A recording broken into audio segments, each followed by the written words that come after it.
Welcome to my channel. Top reasons your Wi-Fi router slows down over time, and how to fix it without replacing it. 1. Restart your router. Switch off the router, wait 10 seconds, and power it back on to fix minor connection glitches.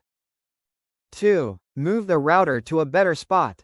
Keep your router in an open, central location, not behind walls or inside a cupboard. 3. Check connected devices. Too many devices slow down Wi-Fi. Disconnect unused phones, TVs, or smart gadgets. 4. Update router firmware. Open your router settings and install the latest firmware update to boost performance. 5. Switch to a less crowded Wi-Fi channel. If neighbors use the same channel, your Wi-Fi becomes slow. Change the channel from router settings, 2.4 GHz or 5 GHz. 6. Use the 5 GHz band. If your router supports dual band, switch to 5 GHz for faster speeds and less interference. 7. Reset network settings on your device.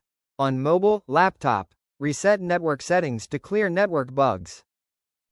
8. Keep your router cool. Overheating slows routers. Make sure it has airflow and isn't covered. 9. Check for service provider issues. Sometimes the issue is with your ISP. Test your speed or contact support. 10. Add a Wi-Fi extender or mesh system. If your home is large, use a Wi-Fi extender, booster, or mesh system for full home coverage. Need instant technical support? Use my Wi-Fi mobile app and live chat with experts. Download now on Android and iOS, link in description. Thank you for watching.